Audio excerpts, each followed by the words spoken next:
Peuple de Dieu, que Dieu vous bénisse partout où vous êtes.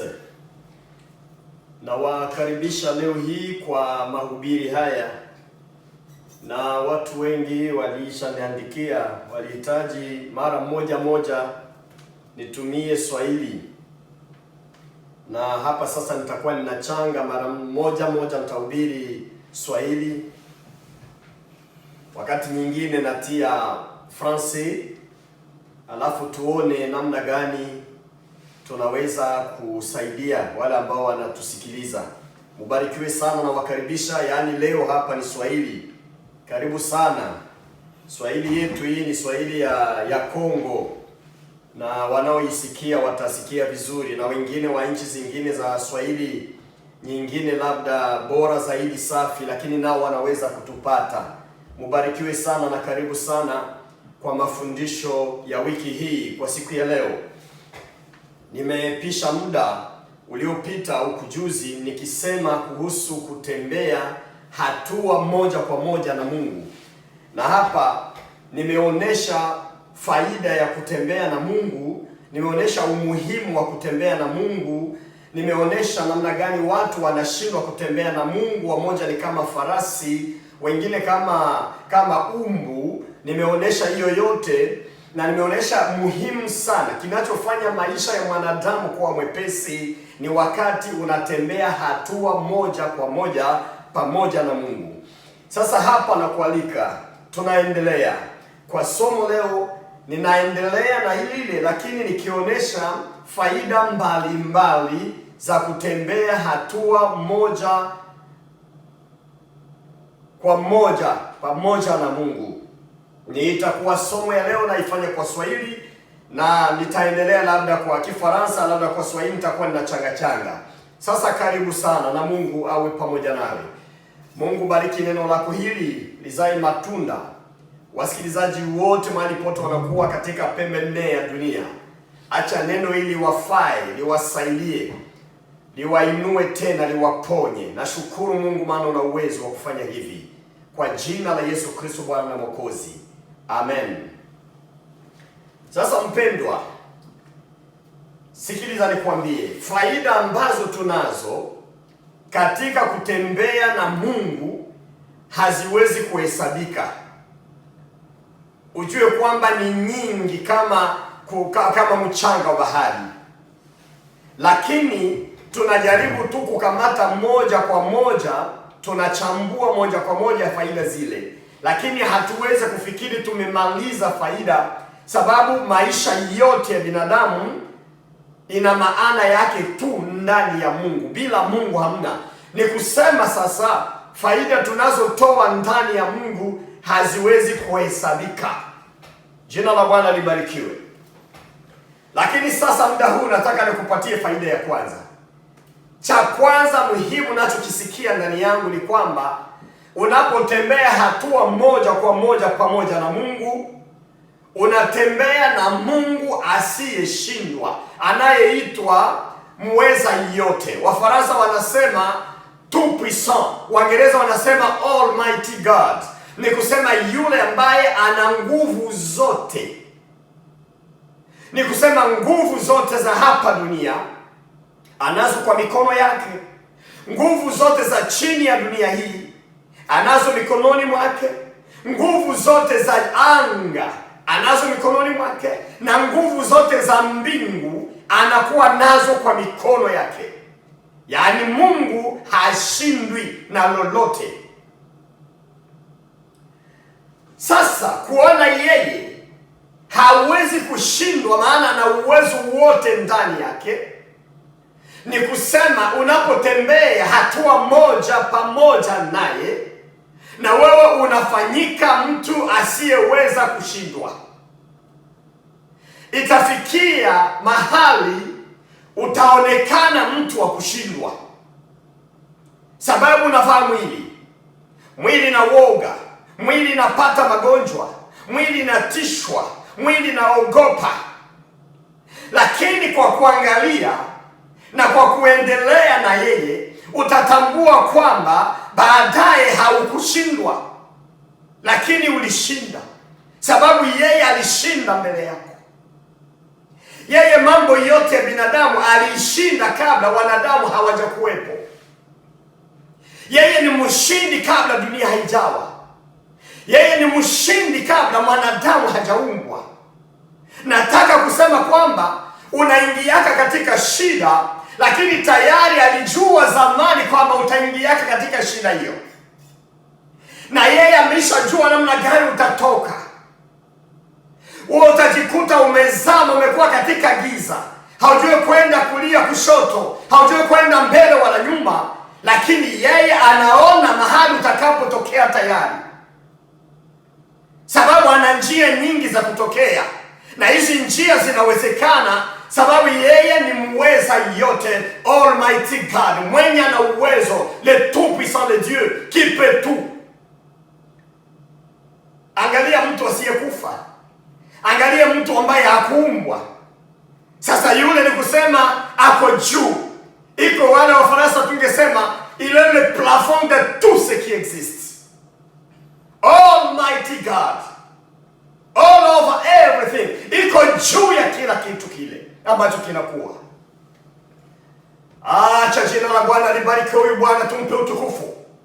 Kama unaambatana na Mungu hatua moja kwa moja pamoja naye, ninakwambia na wewe unaanza kufanyika mwenye hawezi kushindwa.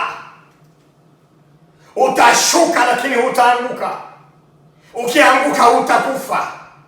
Ukijikwaa hautavunjika. Ukipigwa hautaumia. Ukiangamizwa hautateketea, sababu mkono wa Bwana haushindwi ambao unakuwa pamoja na wewe. Mungu akubariki mahali pote ulipo. Acha nilete usomi. Twende hapo kwa kitabu cha Ufunuo, Apocalypse. Tunaona sura ya 4 na mlango wa 8. Biblia inasema nini? Biblia inasema hivi wa Ufunuo 4:8 inasema hivi, lakini nitasoma kwa Kifaransa, sina Biblia Swahili hapa. Chacun de ces 4 êtres vivants avait 6 ailes couvertes d'yeux par-dessus et par-dessous. Jour et nuit, il ne cessait de dire: Saint, Saint, Saint, le Seigneur, le Dieu Tout-Puissant, celui qui était, qui est et qui vient. Haleluya. Jina la Bwana libarikiwe. Tunakuta pale wanasema juu ya Tout-Puissant, Seigneur, le Dieu Tout-Puissant, mwenye uwezo wote, asiyeshindwa na lolote. Angalia, ndio maana yeye anaitwa Mungu, Mungu eternal. Ndio maana anaitwa Bwana. Bwana ni kusema mtu aliyopewa mamlaka yote. Wagiriki waliita Kurios. Seigneur ni yule kiongozi mkuu aliyopewa mamlaka ya kusimamia, ya kuongoza, ya kukinga, anayesaidia katika security, anayesaidia katika economy, anayesaidia katika politics. Ni huyo aliitwa Kurios, maana anasimamia, anaongoza, tena anakinga taifa lake. Hii title wanadamu walikamata. Wagiriki wanaita hivyo Kurios, lakini Waebrania walisema Adonai. Kwa neno hiyo walisema Adonai, lakini yote waliibia. Ni kama waliiba, copy paste toka kwa vitu vya kimungu wakatia kwa vitu vya kidunia. Sasa wanaitana nao wa Seigneur, wa Bwana. Lakini Bwana wa mabwana ni Mungu aliye juu mbinguni. Tena Biblia inamuita Bwana wa majeshi. Unapochunguza katika Agano la Kale unakuta kwamba yeye ni Bwana, tena yeye ni Bwana wa majeshi. Ni kusema Eternel des armées, ni kusema mwenye anasimamia, ni kamanda mkuu wa majeshi. Majeshi gani? Majeshi ya vita, ya usiku na mchana. Yeye ndiye anaisimamia. Jina la Bwana libarikiwe. Nataka nikwambie mpendwa, ndugu yangu, dada yangu, mahali pote unaponisikiliza, kwamba ndani ya Mungu hamna kushindwa. Ulishindwa na mambo mengi sababu ulitembea mwenyewe. Ulishindwa na vitu vingi sababu ulikamata hatua mwenyewe, hukutembea na Bwana. Ulikamata miradi mingi ukaikamata mwenyewe kwa akili yako, lakini haukukamata mipango pamoja na Bwana. Lolote lilo nalo likamata pamoja na Bwana, unasimama na neno la Bwana, unatembea na neno la Bwana, hautashindwa, maana yeye hajashindwa. Kuna huyu mtu, nimwite mtu, jue huyu Mungu ambaye yeye hana predestination, hana maandiko, hana agizo ya kushindwa. Yeye yuko kwa ajili ya kushinda, maana vitu vyote vinavyokuwa ni yeye amevifanya. Hakuna kitu kinaweza kumshtusha, hakuna kitu kitamshtua wala kitu cha kumshinda, maana yeye ameviumba vyote, anavijua vyote, anavifahamu siri moja kwa moja. Faida gani ya ajabu ya kutembea na Bwana wa majeshi, Bwana ambaye hawezi kushindwa? Ni magonjwa gani ilikataa mbele ya Bwana? Hapana, ni imani yako ndio ilishindwa. Hakuna magonjwa inayosimama mbele ya Bwana wa mabwana kama anasimama kuifanya. Atasema neno moja, mtumishi mjakazi atasimama. Haleluya! Ni mlima gani hii itasimama na kuwa ngumu mbele ya Bwana wa mabwana? Hii mlima haijakuweko. Mlima ikipambana na wewe binadamu inakushinda, maana ni ndefu sana mlima. Lakini inapopambana na Bwana wa mabwana, mlima inakuta changamoto, mlima inaondoka, inakimbia, hata ikaanguka ndani ya bahari, sababu tunaye Bwana wa mabwana, tena Mungu mwenye nguvu, tena Mungu mwenye uwezo wote. Jina la Bwana acha libarikiwe, lipewe heshima na utukufu, lipewe mamlaka milele, ili jina ambalo alishindwe. Ukitembea na Mungu hatua kwa hatua utashindwa. Lakini hapa sasa utaniambia, angalia, mbona nimeingia wiki na hiki nikapata matatizo nikadana? Hapana, matatizo ni masomo ya kukutengeneza, maana hakuna shujaa bila mapambano. Hakuna kamanda, hakuna general wa jeshi ambaye hana kovu ya mavita amepigana. Labda kwa leo ndio wanaanza kutaja, tunaona katika nchi zetu za Afrika wanamtaja askari hapa na hapa, unasikia wanampa matabishi, wanasema anakuwa general, anakuwa general, anakuwa general. Lakini unauliza ameshapigana vita ngapi? Hamna. Unamwangalia kovu gani anayo ya vita amepigana? Hamna. Sasa utakuwa general namna gani?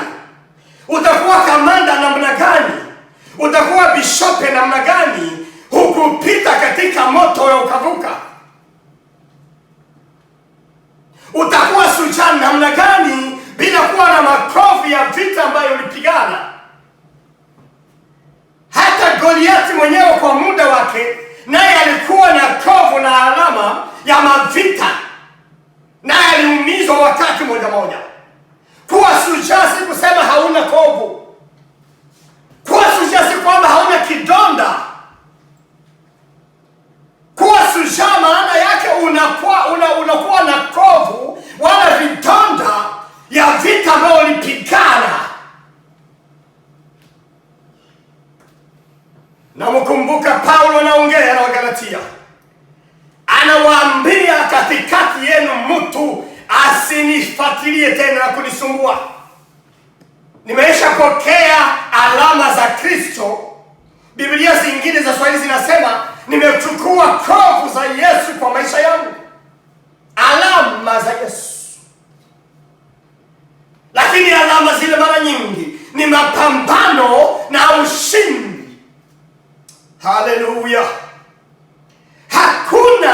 Hakuna ushujaa bila mapambano. Hakuna cheo bila kovu ya vita uliyopitia nao. Ukimwangalia Danieli mbele ya tundu la simba, hutajua ukuu wa Mungu. Ukiona Danieli baada ya tundu la simba, ni pale unaona ukuu wa Mungu. Ukiangalia vijana watatu mbele ya tanuri ya moto, hutajua Mungu ana uwezo wote kwa njia gani. Lakini ungeojiana na vijana watatu baada ya tanuri ya moto, utajua Mungu ni nani. Ndio maana Mungu anakupisha katika mambo, anataka utembee taratibu, anataka uchunge hatua moja kwa moja pamoja naye. Utakapotoka hatua ile, unakuwa ushuhuda na tena baraka kwa watu wengi zaidi. Haleluya! Tumekawalia katika makanisa. Mimi nilianza kuhubiri Injili nilikuwa na miaka 7 na 8. Nilihubiri wenzangu polepole. Kanisa la kwanza la kutengeneza na vipande vya miti nimelitengeneza nikiwa na miaka 8, na mimi ndio nilikuwa mchungaji ndani, na ndugu zangu wengine nikawaleta nikawaweka ndani, mimi ndio mchungaji wao, na nilianza kuwatolea maunabii wakati wote wa miaka 7 na 8. Ni kusema nini? Mimi ni mtoto wa kanisa. Mimi ni mtoto Mpentekoste vizuri. Mimi ni mtoto wa mchungaji Mpentekoste vizuri kabisa.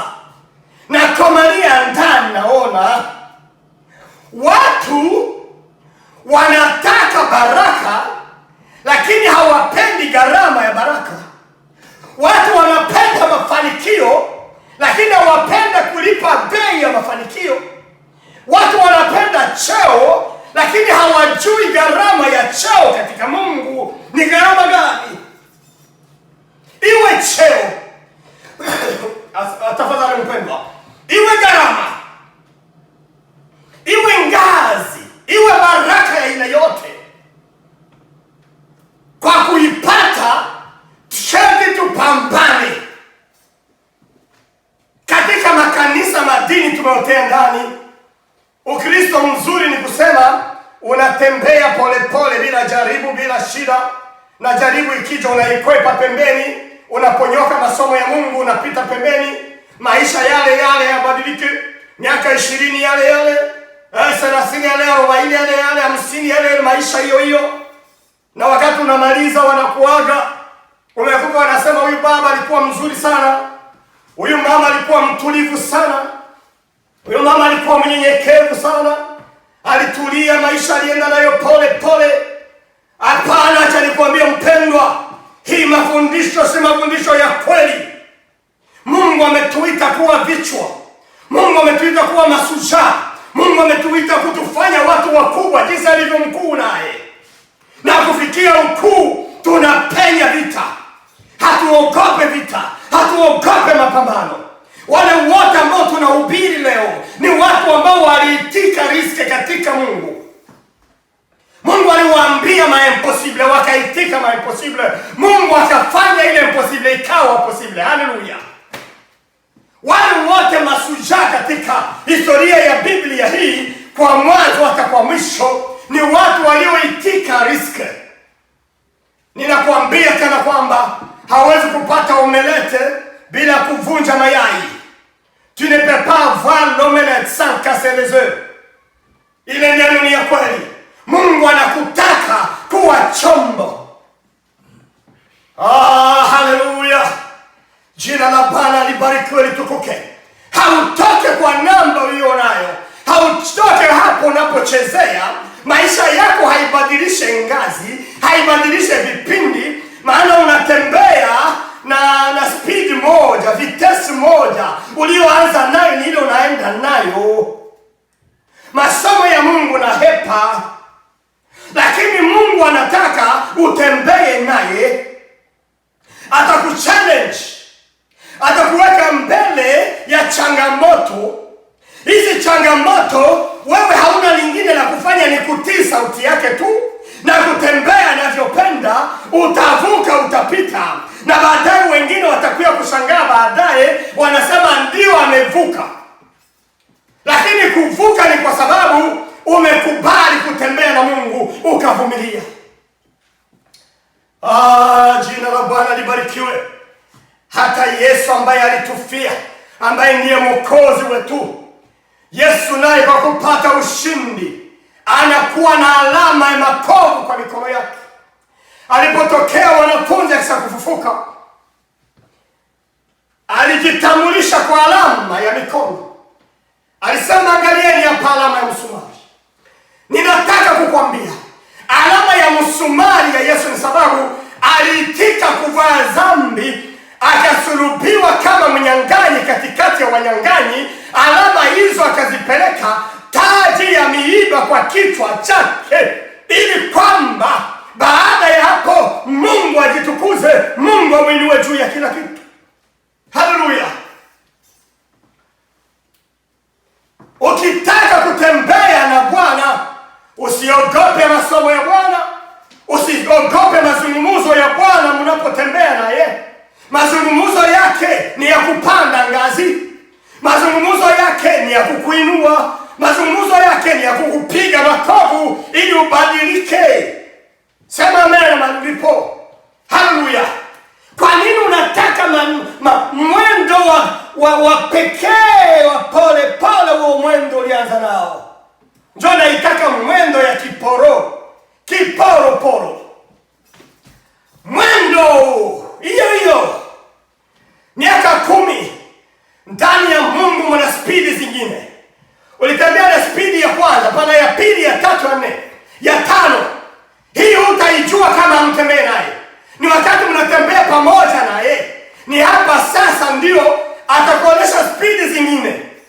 Ni hii alitokea Abrahamu akamwambia, unanipenda Abrahamu, lakini nakwambia utatoa Isaka. Alimweka kwa spidi ya juu, haikuwa nyepesi. Si upindi juu ya Abrahamu, leo nakupa mfano tu. Na kadhalika. Hakuna watu waligeuka mashujaa ambao hawakusikia sauti ya Mungu na kuitendea kazi. Usujani hapo unaanzia.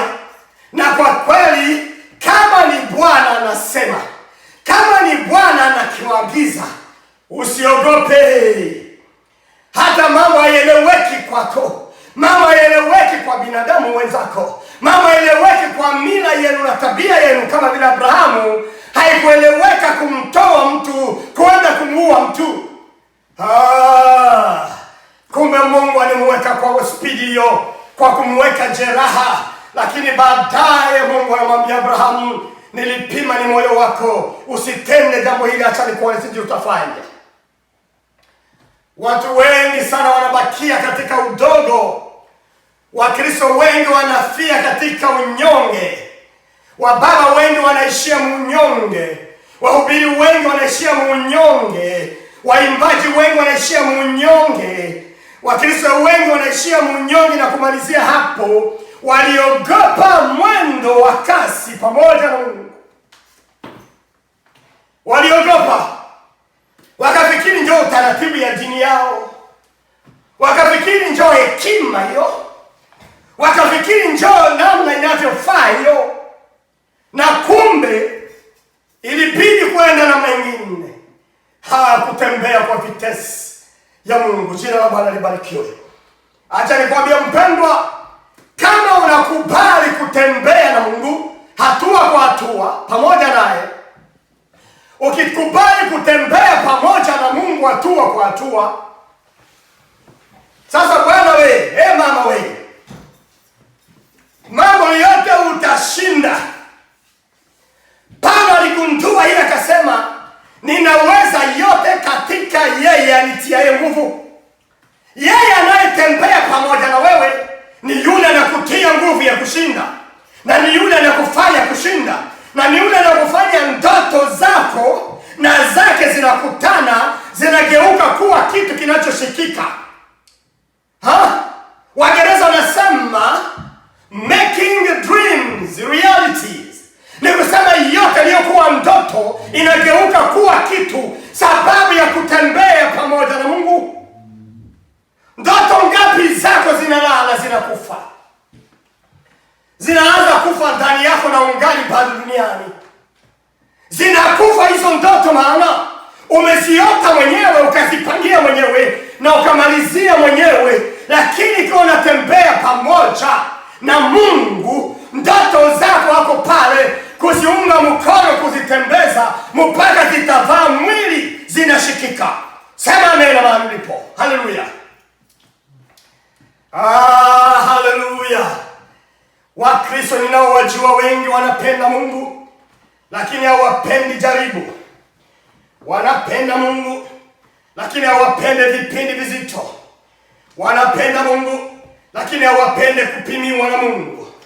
Wanapenda Mungu, lakini hawapende kupandishwa ngazi na Mungu. Maisha hayo. Kitu hiki mimi nakikataa na kipinga kwa jina la Yesu. Kutembea na Bwana ni kujisahau. Kutembea pamoja na Bwana ni kujichukia. Kutembea pamoja na Bwana ni kufunga masikio kwa mambo watu wanasema. Kutembea pamoja na Bwana ni kuangalia mbele, hapana kuangalia shimo ngambo na ngambo. Kutembea pamoja na Bwana ni kuangalia juu na kutamani mambo ya juu zaidi anapotoka Bwana wetu, kama hivyo Wakolosai wanavyosema. Kutembea pamoja na Bwana ni kusahau faida za pekee. Baadaye sasa yote Bwana anaikusanya tena mbele, anatuwekea nayo mbele, tunaikuta. Sema amen na jina la Bwana libarikiwe. Faida ya kwanza ndio hiyo.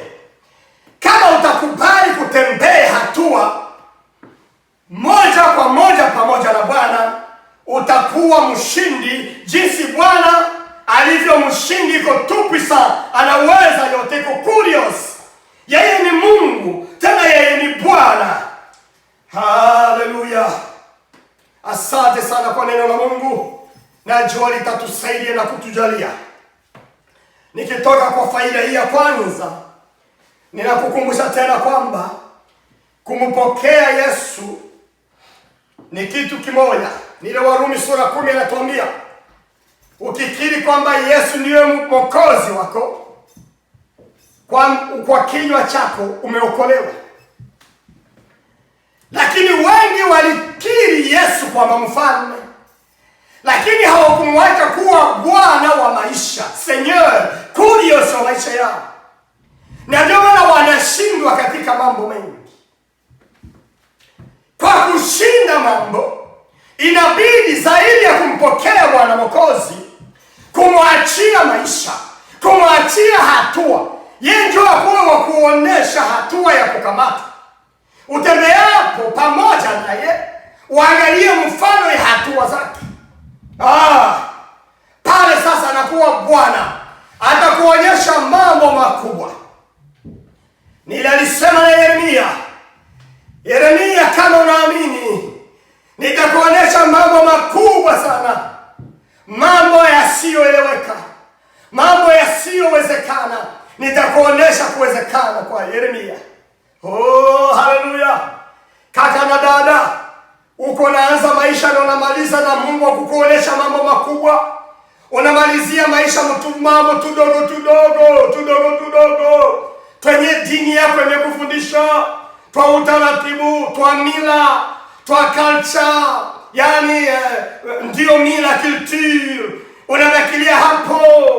Bwana anashindwa kukupandisha kwa spidi ya juu, sababu imani yako haikubali. Inabakia hapo tu pale. Ingelikuwa heri sasa umkamate kama Bwana na Mwokozi, ili aanze kuingiza kutaka na kutenda ndani yako, na yeye mwenyewe kiwanjani na wewe pembeni na yeye. Hapo sasa utakuwa shujaa. Jina la Bwana libarikiwe.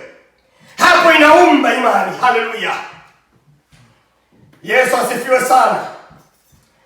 Faida ya pili ambayo nimekuta, nimesema faida hizi ni nyingi kama mchanga wa bahari.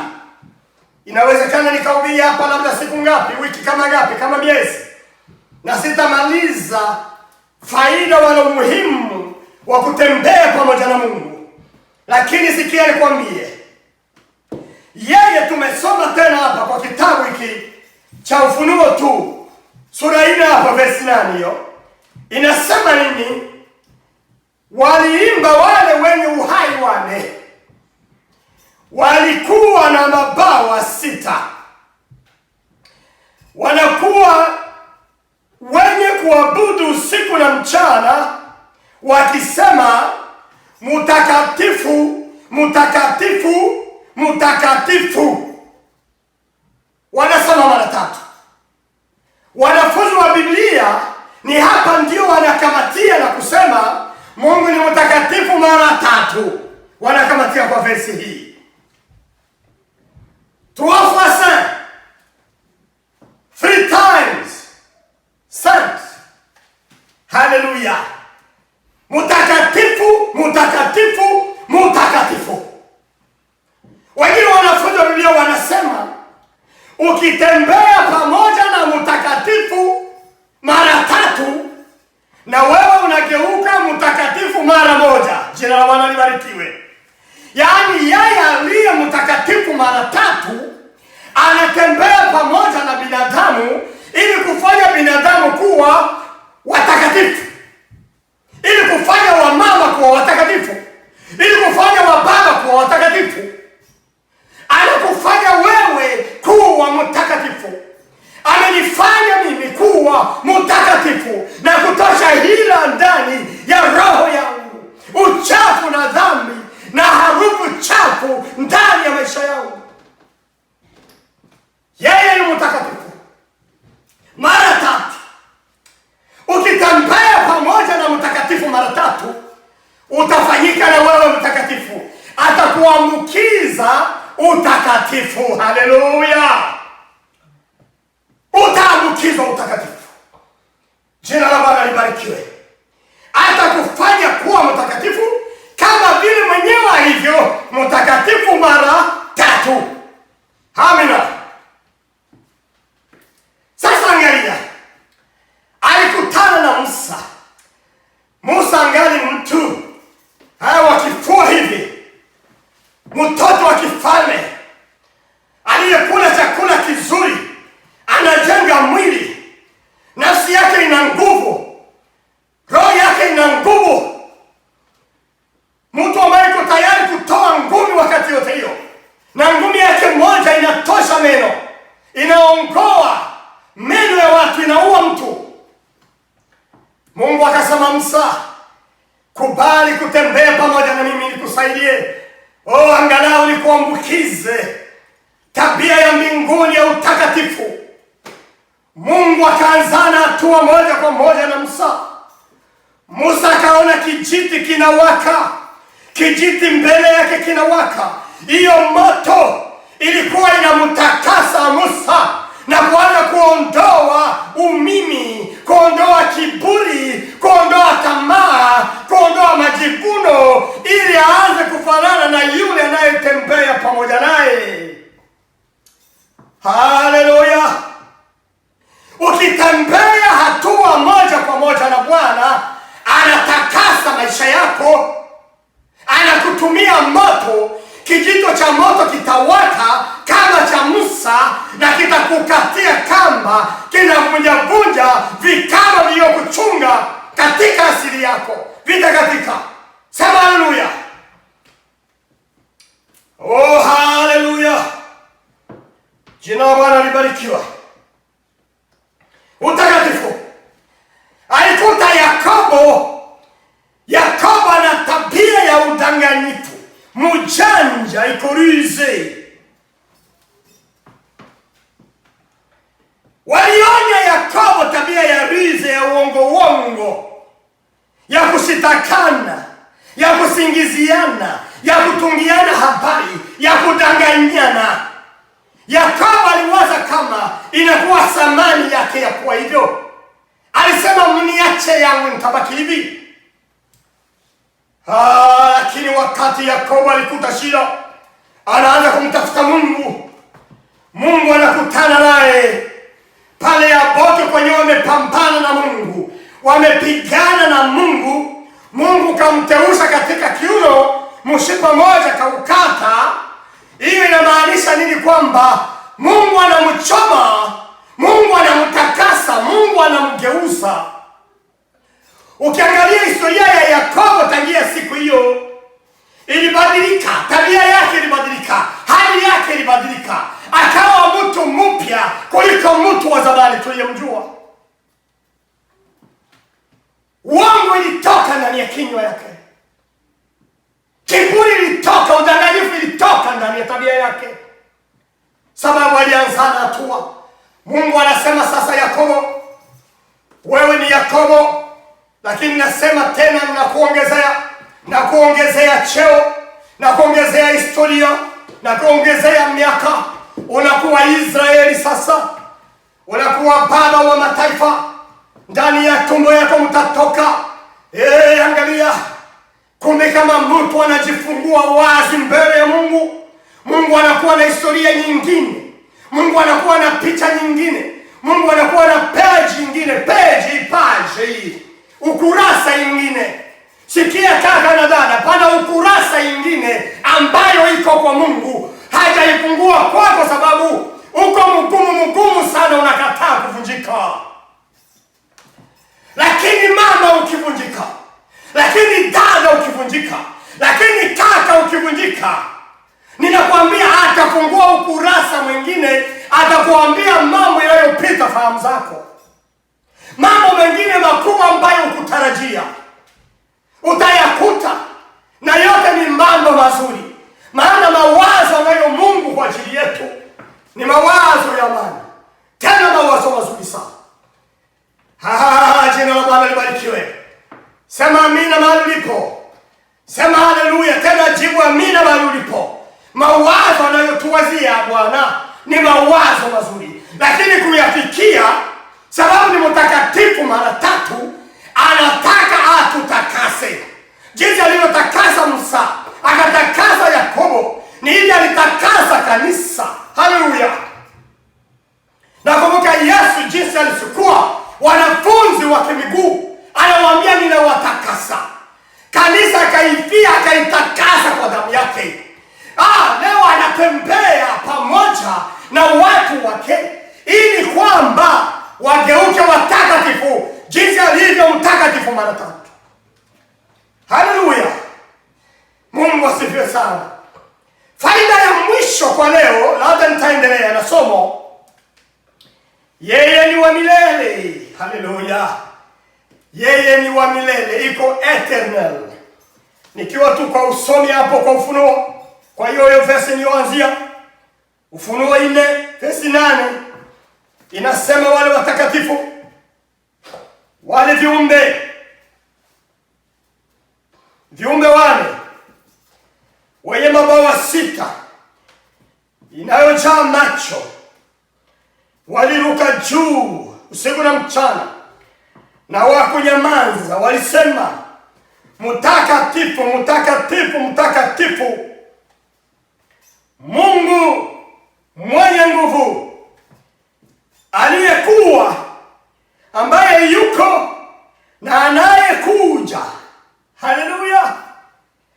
Aliyekuwa, ambaye yupo na anayekuja, yule ni wa milele. Umilele haina mwanzo, haina mwisho. Sayansi ambayo tunasoma leo inasema kwamba duniani kunakuwa hiyo wanaita mwele infinite, lens infinite, plus infinite. Ni kusema mwele infinite na plus infinite. Hii ni matematiki, ina fiziki inasema hivi. Lakini ni lugha yenyewe wangeibia katika dunia, waikamate ndani ya Biblia. Biblia hiyo inasema mwenye hana mwanzo na mwisho ni Mungu. Alikuwepo, yuko, na tena anakuja. Yeye ni wa milele. Haleluya. Samahani. Ikiwa Bwana ni wa milele, aliyekuwacho yupo na anayekuja, wala atakayekuwa, jaribu kumulinganisha na shetani.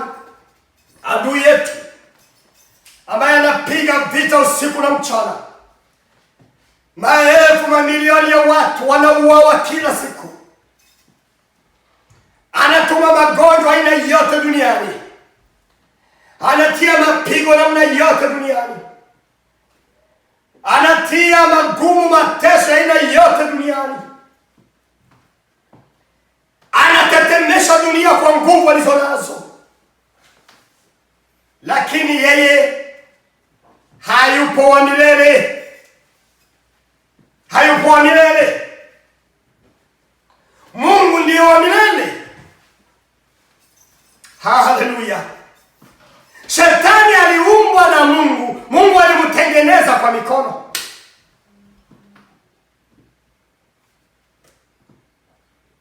Shetani Mungu atamwangamiza kwa moto. Atamalizika kwa moto wa milele.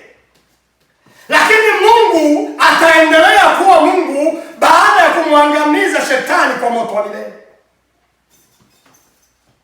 Habari njema kabisa. Kama wewe unakubali kuendelea hatua moja kwa moja na Mungu, atakufanya kiumbe cha milele. Haleluya. Maana baada ya kufa utaishi tena. Ulikuweka nafasi moja, akakuweka tumboni mwa mama yako, ukaishi duniani. Utakapotoka duniani kuishi tena utaishi. Utaishi pamoja na Bwana wa milele, maana ulitembea pamoja na Bwana wa milele. Haleluya. Habakuki na aliona hii. Anasema, nimetambua kwamba wewe Bwana uko Mungu wa milele. Ndani yako hamuna mwisho. Uko na ile profondeur, deepness, profondeur ya ajabu ndani yako. Bwana ni wa milele. Mpendwa, nakualika, ninakushawishi, tembea hatua moja kwa moja na Bwana wa milele, ili na wewe ugeuke wa milele. Jina la Bwana libarikiwe sana, lisifiwe. Ninasikia kwamba ninaweza kuendelea nikahubiri mengi, lakini sababu ya muda nitakatia hapo, lakini muda mwingine tutaendelea. Na ninataka wanaonisikiliza, waliotaka nihubiri kwa Swahili, nataka feedback zenu, ikiwa mnafurahia, ili kwamba nijue namna nitamixe huku na huku, ni change. Tumepata neema, tunaweza kuhubiri kwa Swahili, labda kuhubiri Kifaransa na kuhubiri Kiingereza, vyote pamoja. Tunaweza kwenda hivi ikiwa inahitajika. Yaani nitasikia feedback na nakutengeneza huduma hii pole pole, taratibu. Mungu awabariki wapendwa. Leo nitaachia hapa kwa mambo tatu haya. Mambo matatu, yaani ndani yake hakuna kushindwa. Ndiyo faida ya kwanza. Ya pili, yeye ni mtakatifu, anatufanya kuwa watakatifu kama yeye. Yeye ni wa milele, anatutengeneza kuwa wa milele kama alivyo wa milele. Jina la Bwana libarikiwe.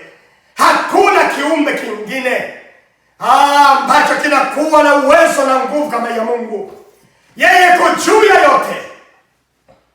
Najaribu kumalizia hapo nikigusa versi moja ya Wakolosai sura ya kwanza. Wakolosai sura ya kwanza na versi ya 16. Biblia yetu inasema hivi. Nasoma kwa Kifaransa lakini nitatafsiri kwa Swahili.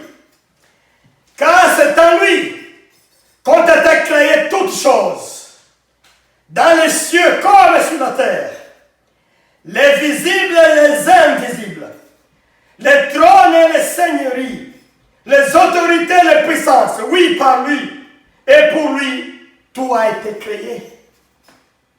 Ako juu ya yote. Chochote kinachokuwa angani, chochote kinachokuwa duniani, chochote kinachokuwa chini ya dunia, vyote viliumbwa ndani yake. Vinavyoonekana na macho na vile visivyoonekana na macho, vyote viliumbwa na vyote viko chini ya uwezo wake. labda umeshatetemeshwa na pepo wachafu, labda umetetemeshwa na wachawi, labda umetetemeshwa na magonjwa.